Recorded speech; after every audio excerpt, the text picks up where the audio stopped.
grossa Sionismen. Liebe Palästina, grossa Sionismen. This is a Swedish protest song released in the 1970s and celebrating a cause that was huge in the 70s and is back in a big way now. It's about Palestine and the lyrics are in Swedish. The song says, Leve Palestina och krossa Sionismen. That's long live Palestine, crush Zionism.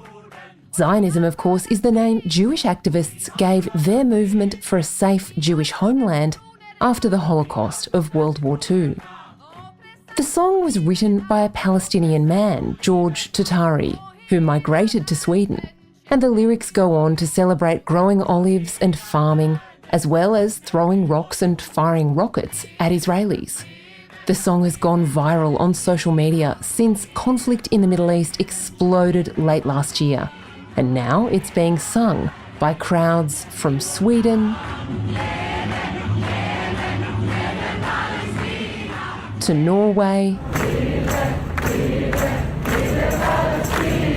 to Spain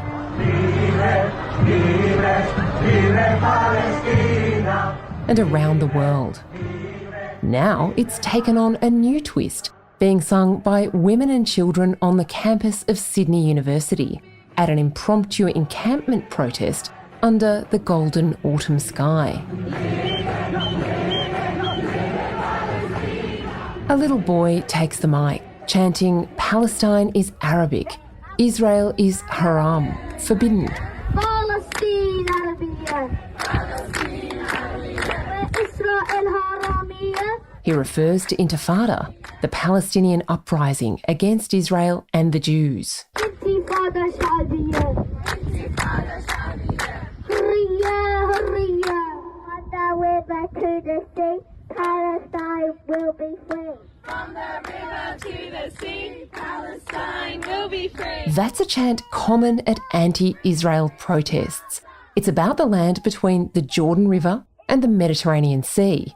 That is, the land where Israel presently sits.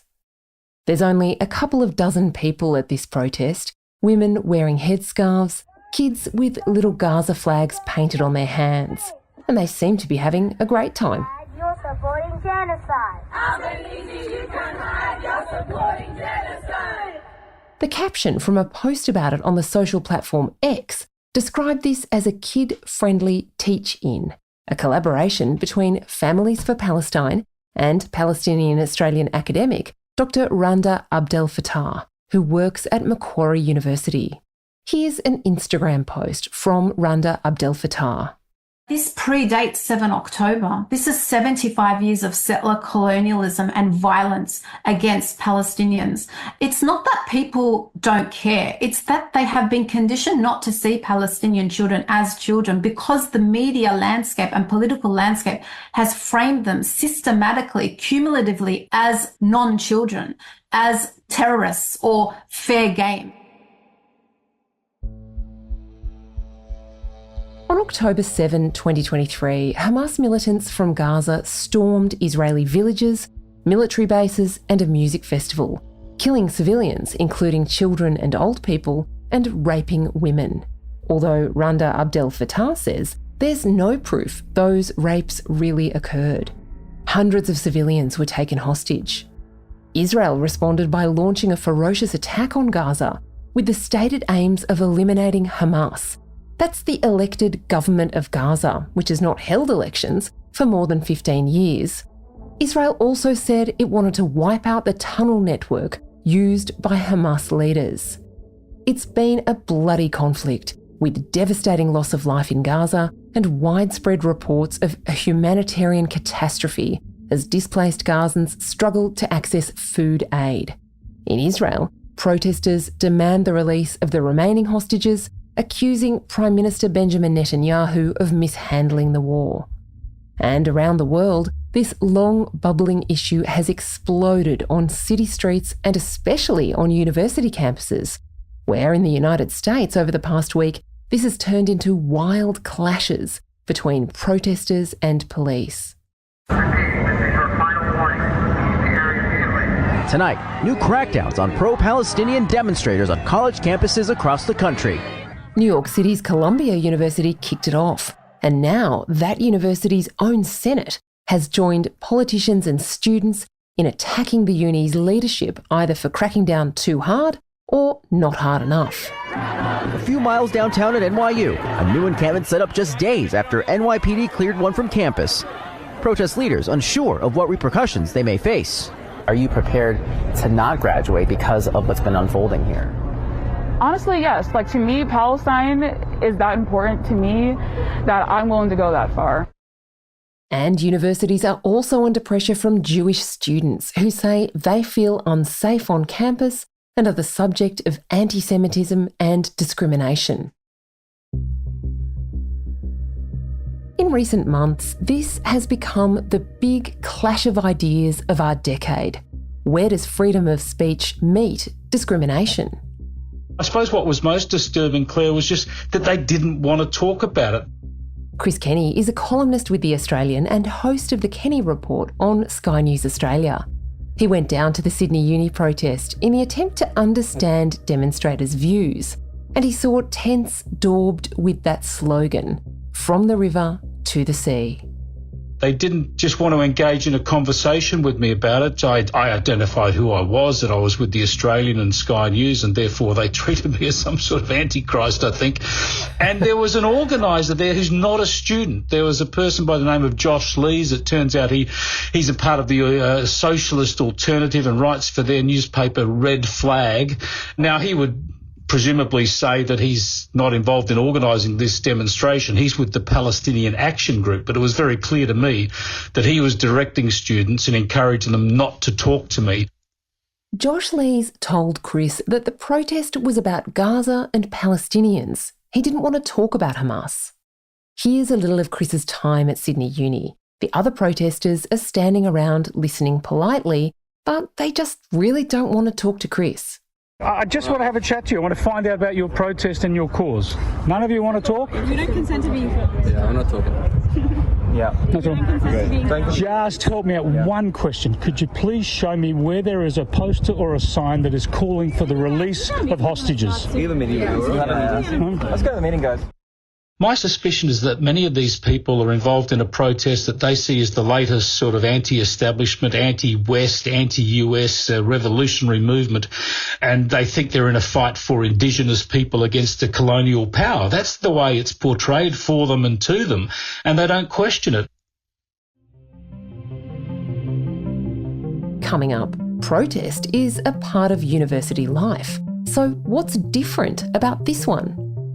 The Australian breaks all the big stories first, and we have the best analysts and commentators. Check us out at theaustralian.com.au, and we'll be back after this break.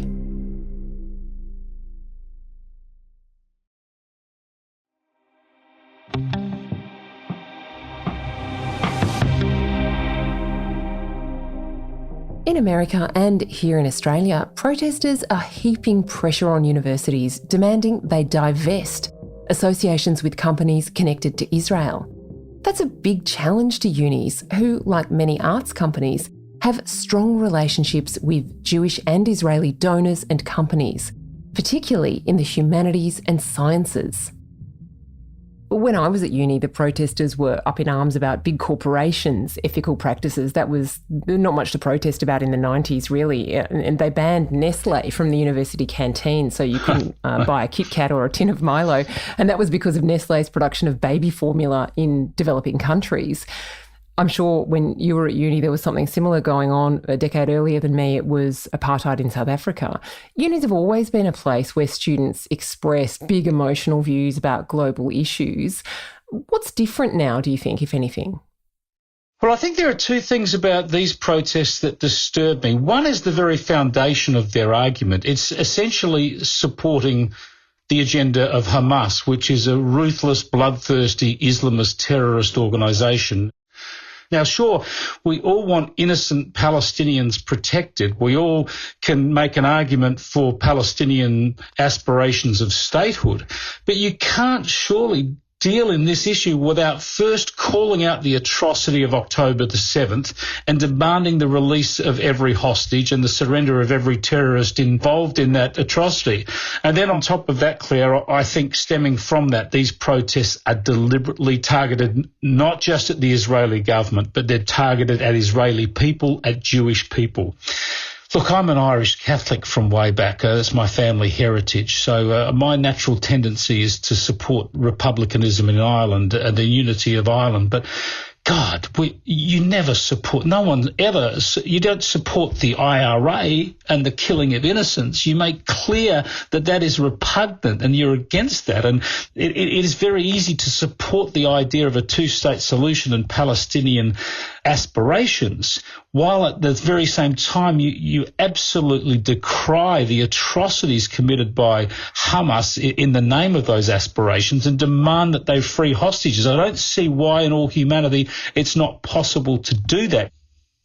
Chris Kenny is a columnist with The Australian and host of the Kenny Report on Sky News Australia, Monday to Thursday at 5 p.m. The federal budget's on May 14, and today The Australian's revealing new details of what it'll mean for energy prices and interest rates. To check out all our journalism and to subscribe, go to theaustralian.com.au.